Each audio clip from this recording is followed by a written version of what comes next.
Rob and Slim Show. Hello. Anthony. It's Anthony, yes. Anthony Kapfer. How you doing?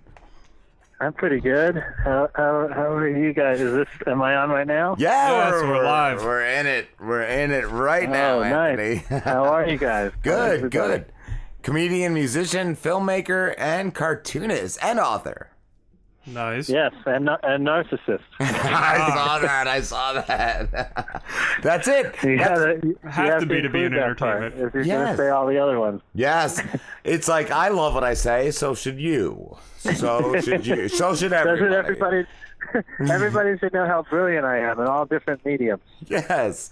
How long have you been doing it, and what did you do first? I did music first. I played in a bunch of bands since I was a kid. I started playing music when I was like 10. Started playing live shows, like, early high school, I guess.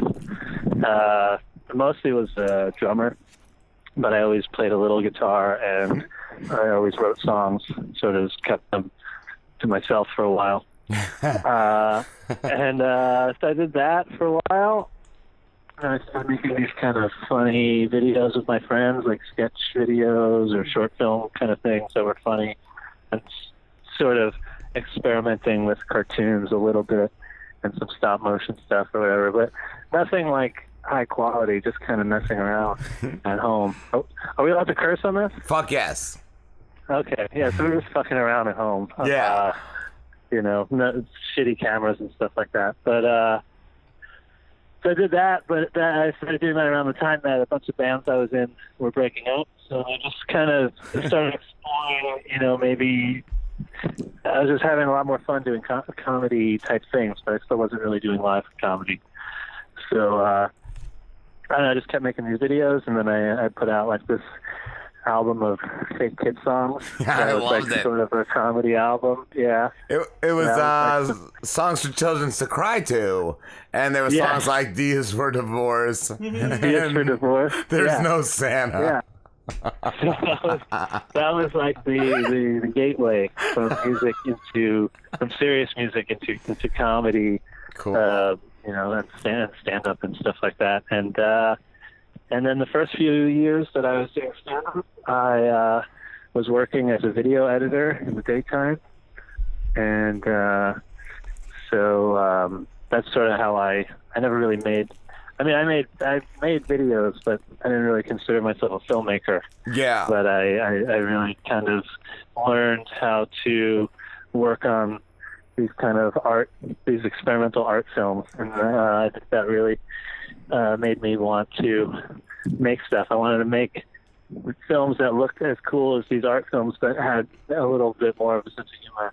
Yes. And weren't super pretentious all the time. I saw some of your series, Glaring Silence? Your film series? Yeah. Oh, yeah. That's what it was like. It was like experimental, like next level, like, comedy slash, like surreal, warped. Yeah, surreal, situation. absurd kind of I wanted to make something that was as interesting as it was funny. Yes. Yeah. Oh, well, I don't know if I did, but that was my goal. I enjoyed it. I thought it was cool. I saw the pizza episode. That was crazy. Oh, the pizza. Yeah. That was a little weird. That was there was a lot of improv. And just kind of trying stuff out and experimenting and I don't know. I just wanted it to get real weird. Just so that you're not even sure if this is supposed to be reality or a dream or what's happening. I was gonna ask, is your stand-up like that, or do you do a more conventional approach? My stand-up? Yes. Is it as experimental as your films are, or is it more traditional? I'm trying. It sort of depends on how much I think I'm able to get away with. I try to push it as far as I can in a comedy club. But there's stuff that I try to do, like tonight actually. I'm doing a show in where am I? I'm in Orange County. I'm doing like a music. It's mostly bands playing on the show tonight, and there's a couple comedians. But I'll probably do like some funny-ish songs. like Yes. stuff that maybe wouldn't work in a comedy club, but it's songs that are funny. But I feel like comedy music is better if you don't try to insert punchlines in unnecessary places. Yes. Because what's great about music is like having those moments where it can just be it could just make you feel good. You don't have to laugh at every single line in a song to like it. So I guess I'm trying to blur the lines as much as I can about like what is considered comedy. I was gonna ask too. But when I'm doing stand-up, I write like a lot of one-liners and stuff. Yeah. So it's like it usually starts out with a sort of traditional structure, and then I figure out how to keep getting weirder and weirder and more experimental hopefully without losing too much of the room. In your act, you do a lot of your music, correct? I do, yeah. I do Okay. jokes. I play music and tell jokes at the same time sometimes, and then I have sometimes I'll do funny songs. Depends, how long of a set I'm doing. Okay. That's cool. That's crazy. How do you have a feel for that? Like, do you just try one thing and see if it works? And then if it doesn't, you go for the other? Like, how do you judge that? It's sort of like if I'm working on new stuff, then I'm gonna mostly do that. I'm gonna be like I'm working on an album now, so I was doing a lot more songs, even if I was doing short sets like in New York City at a club or something. I would still just do the songs every night, and then do a couple of new songs, and then go into jokes. And if it's a short set, that's sort of like a weird change of tone. But I do it anyway because that's what I'm working on. Yes. And just try to figure out how to make it in front of that audience so that it's not so jarring to them where they're confused. Like, is this guy a comedian or a musician? Hopefully you get them on board because you don't have as much time to get them to know who you are or what you're about. Yeah. But with longer sets, it's great because I can sort of just do a little of everything. I have enough time to do a couple songs. I have enough time to do like a bunch of jokes. So it's, longer ones that's when you get to really, you kind of do all of the parts together that you work on. Nice. I was gonna ask too, who are some of your favorite comedians? Favorite comedians? I would say Stephen Wright is probably my favorite comedian. Mitch Hedberg. That's who I thought when I saw you. I'm like, Yeah. I just would figure that would be one of your favorites because he is amazing, and you remind me of him. One of the best. Yes. Yeah. Thanks. I'm trying. Those two are really big influences as far as the structure of a tight joke, and then also getting weird, and finding a way to get the audience to get weirder than they thought that they wanted to. I love it. Yes. Yeah. I was gonna ask too, what is your short film Pen 15 about? Oh God, is that even online? That's one of the videos that I made with my friends before I was really doing stand-up. Oh. That was sort of we did like a sort of, I guess we're supposed to be detectives, and we're it sounds so dumb now, but it seems funny when we were writing it. Yeah. It's like there's these two detectives, and their big case, that they're trying to catch this murderous pen, and so there's this like stoner dude. He's like trying to write down some phone number for something, and then he doesn't have his pen, and he's looking for it, and then his pen calls him up, and then it's one of those things where the call's coming from inside the house, and the pen sort of like ties this dude up, and then me and my detective friend, we have to come in, and we have shotguns and a musket, and we're trying to get this pen. I thought it was a penis. Oh yeah, well that's the whole thing. when kids used to, I don't know if kids even do that anymore. They're like, hey, do you want to join the Pen 15 club? And then you're like, yeah, if you want to join, I just got to write Pen 15 on your hand, and then you write it out, and it says penis. Yeah. But I don't know if kids do that anymore. But. I don't know. Kids, they don't write anymore. I don't think they don't even know how. They just text it to each other. Yeah. Or they say, let me see your phone, I'll post it on your Facebook page. So like, oh yeah, it'd be like, hey, I'm gay or something. And post it on their Facebook, and you're supposed to laugh, I guess. Or they'll just send each other like eggplant emojis. Yes, that's a new thing. The eggplant emoji. I never knew that was such a thing. And yeah, no, it's everywhere. It's everywhere. Yeah. Oh yeah. It's all about eggplant emojis now. It is. That's the next thing. I want to figure out like the next one before anyone else does. Like, I don't know. You know what I'm trying to do? I'm trying to send ones that don't make any sense that you never really see.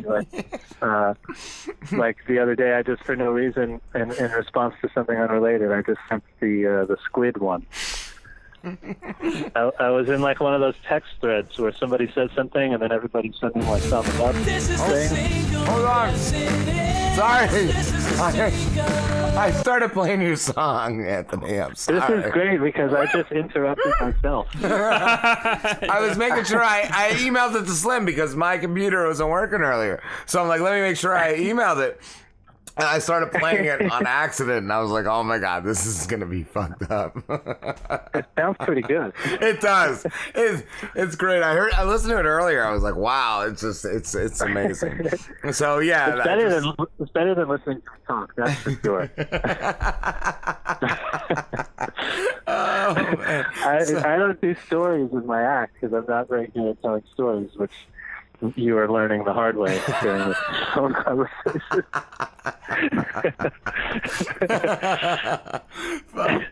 Oh shit! I want to ask you too. I saw you tweeted that somebody stole one of your tweets, like as a joke. Oh yeah. Do you? Yeah. Does that make you not want to tweet jokes? Like it was word for word. Wait, like they did it in a stand-up? Like you tweeted something and they tweeted something. He tweeted like earlier, like 2 days earlier. They tweeted it like word for word. It was, so I could just say what the tweet was if you want. So yeah. I tweeted, this was right after like a couple weeks ago. So now in internet time, this is like a lifetime ago. Yes. But this was all of Trump's, I think his lawyers and whoever was getting arrested at the time. There's so many now that I don't even remember who was. But like 2 people got arrested it was like in the news, and then he did another rally like later that day, and there were these like lock her up kind of chants going on, and it's like really weird timing. So I tweeted if Donald Trump wanted Hillary Clinton to get locked up, he should have put her in his cabinet. Yes. And so that was like instantly. And I didn't even know if it was funny. Like, I was texting that to my comedian friends. I was like, is this like, should I tweet this? I don't know if this is good. It's kind of dumb. And they're like, yeah, it's pretty good. I don't know. Give it a shot. See what happens. And then it started really getting a lot of attention. Yes. Just on its own. And somebody turned it into a meme for this political, it's called Snarky Democrat. It's like a Facebook page that has, like, I don't know, 100,000 fans or whatever, and so they turned it into a meme, but it credited me. It was like a drawing that I did of one of my cartoons of myself. Okay. And then it had the quote, and it had my website, and it credited me. And then like later that night into the next morning, it turned into people took the quote and turned it into other memes where it was like a picture of Hillary. And the first ones had the same credit, had my website and stuff. And then somebody else took that meme and then cropped it so that my name wasn't on it anywhere. And so all of these were circulating.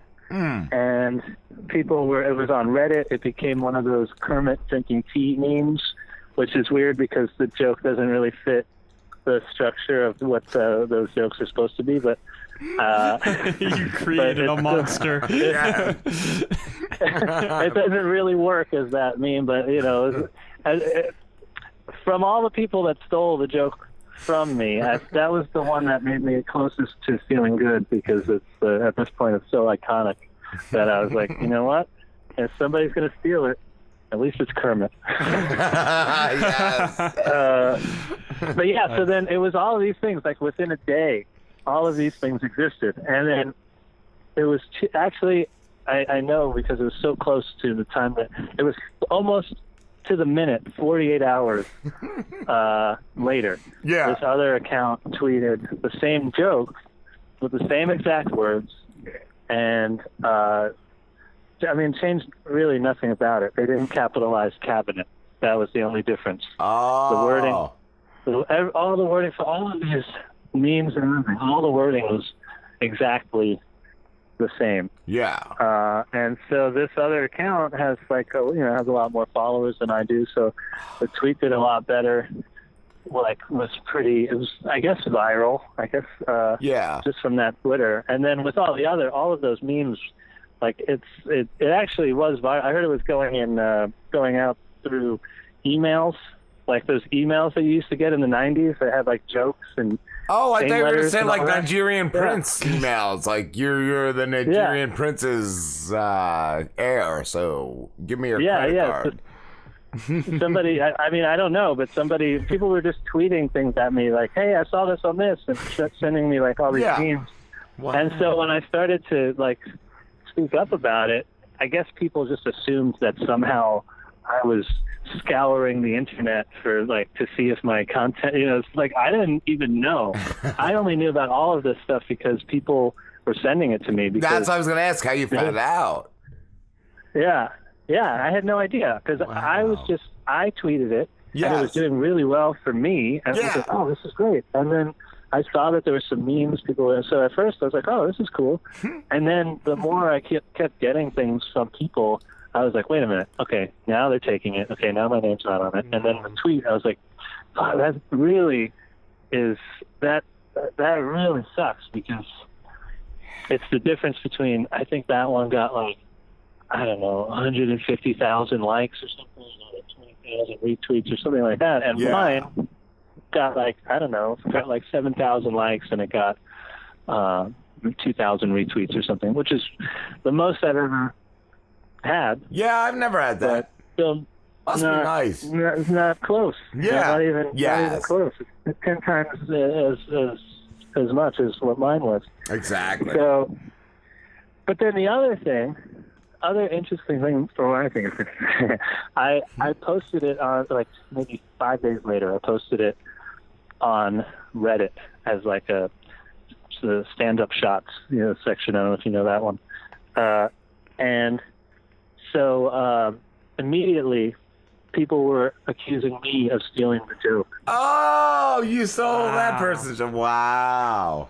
Which was so crazy. I had just spent the whole week fighting for people to know that it was stolen from me. Yes. And it was all over Reddit for the whole 5 days. It was like that Kermit thing was on Reddit.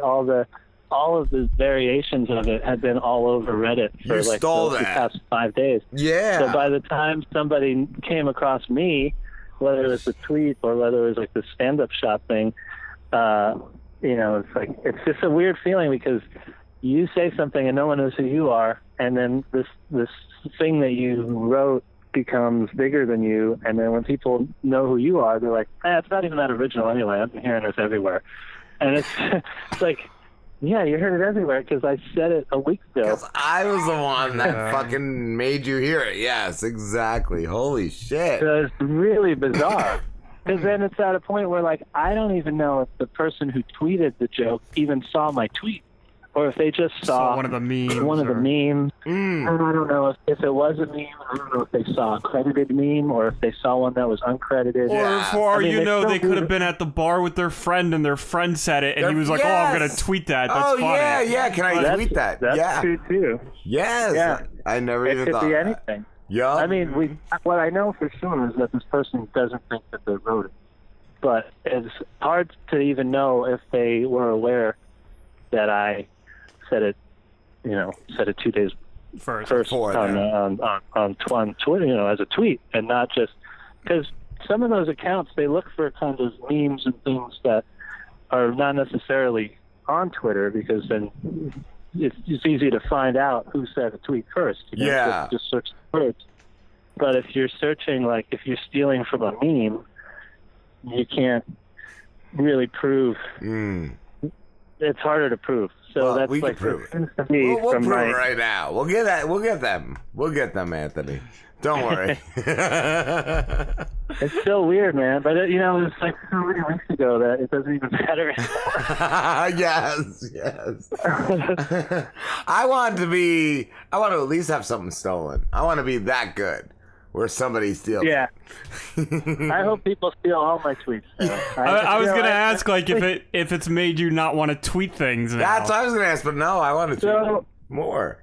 I already knew that it's not a great idea to tweet jokes that I'm working on for my act. Yes. So I don't do that as much. When I was like a new comedian, I would do that a lot more. But I've had a couple of friends that had some jokes that they do in their act stolen and gone viral in a similar kind of way. And so I try to be a little more careful, like until I put out something on an album or a special or whatever kind of thing I do. Yes. I try not to put it out on Twitter or somewhere like that. I try not to even put all of it on YouTube until it's ready to be presented. But I like that. Yes. But I have to, as a comedian, you have to tweet, you have to be funny every day. So what I end up doing on Twitter is just like, I mean, now it's all Trump because it's just like the only goddamn thing anymore. But it's just more topical. So it could be, whatever kind of. I usually just whatever is being talked about on Twitter, and then I just try to be like, all right, well, maybe I can, say something here, and but I don't. Because this wasn't as big of a deal because it wasn't a joke that I was really going to do anything with. It was just a throwaway. But the attention would have been nice, to like get my name out. Yes. If it was going to be so popular. Yeah. Fuck. That's crazy. But, I guess I'll just write another one. I can't wait to see it and steal it. I'll just give it to you. You might as well just podcast the whole thing. We should just do that to each other. We'll just steal each other's shit back and forth. Or like what you do is like Anthony can give Rob a joke. Rob can tweet it, and then Anthony can come out and be like, "I had that joke first. You stole it from me." And you have and then it turns into a thing. Yes. Yeah. We could have this like feud. This feud going on. It is funny. People like the feud. Yeah, they do. Yep. Trust me. When this other thing happened, it really, I think people got behind the cause, if anything. Like, some people really were on my side and felt like this was something that kind of needs to be addressed a little more. Because a lot of comedians have their stuff stolen every day. I figured. And, there's a lot of social media accounts that make money stealing jokes from people that are, that they can steal from. People that are, like, a little more obscure. Just a little guy, yup. Yeah, the little guy, and it does have a negative effect. Even though when you try to talk about it, people are like, "Come on, welcome to the internet, bro. Like, come on, Right. stop being so sensitive." Bro. You did it. It's your really fault, a funny bro. comic. Just write some more stuff, man. What do you expect? It's like, then you turn into the bad guy somehow. So you don't want to keep. It just kind of. You don't want to keep that guy from working. Whatever. Right? It's a bummer. Anthony, we have to wrap this up, dude, but thank you so much for talking to us. Thanks for having me. Absolutely. You let me ramble on, and that was nice. I don't have to go to therapy this week, so that's good. I will send you the bill, and where can everybody find you? Catch me if you can. I'm tweeting that right now. But we will play, Anthony, as we end this. I'm going to play your song. It is called This Is the Single? This is the single. Yeah, I'm working on a sort of meta concept music comedy album. It's called Comedy Songs Are Not Funny, or it will be called that when I release it. Awesome. And the single is called This Is the Single. And dude, yes, you have it down to a science. Thank you, Anthony. Thank you. We will talk to Can I you plug soon, my brother. book? Yes. How's your book? Yeah, I have a. Or you, I could do it, or you could do it. I don't know. I have a book. Book the book. It's the best name Book the of book. any book. Is that what it is? Yes, Book the it's book? called Book the Book. So book the book. Yes. Yeah. Wait, do you have to Got, book the book? funny drawings and stuff. You gotta have it. It's You have the to book book it to though. have. Is it the book telling me the story? I add that down in the notes. It's sort of yeah, it's a meta book. It like narrates itself a little bit, but then it's got like kind of funny one-panel comics and some It's like essays and short stories and jokes. Okay. it's like the Deadpool of books. Yeah, I'm glad somebody finally said it. Where is it available, Anthony? On Amazon or on our website, which is anthonykapfer.com. Awesome. Definitely, yes. All right. Thank you, brother. Thanks, guys. We will talk to you soon. All right. I hope so. Have a good one. I'm going to play. This is a single. All right. If it plays, I don't know. Play it on the email. But I tried playing, I don't know, whatever. Spotify earlier wouldn't play. But I'm going to try to play it right now. Otherwise, I emailed it to you. Yeah, I'll bring it up in case you can't get it. It's still, yeah, let's see. It's really good. Remind me of, like, John LaJoie. This is the single, yes it is. This is the single. And you are consumers of my art, listening to my single. A pop song can manipulate. It can really change your mood. I need to trick you into liking it, or my career is really doomed. Don't be rude, make this tune really huge. Don't refuse, I need you. You love my single, cause I'm using hypnotic suggestion. No one buys music anymore, but please make an exception. This song is in a major key. It's automatically happy. And even though I'm making fun of you, you just can't help but move your feet. To the beat, in the street, oh baby, now repeat. Do you love my single? Well, you should, because everyone else does. Kind of sounds like Weird Al a little bit. Got that. A little bit. Cheese that are proven by science. This is a key change, there it is. This is a key change. All good singles have key changes, so here is another key change. If you wanna fit in and be cool, say that you love my single. Fear of being rejected by your peers makes you love my single. The single is starting to wind down now. This is the outro.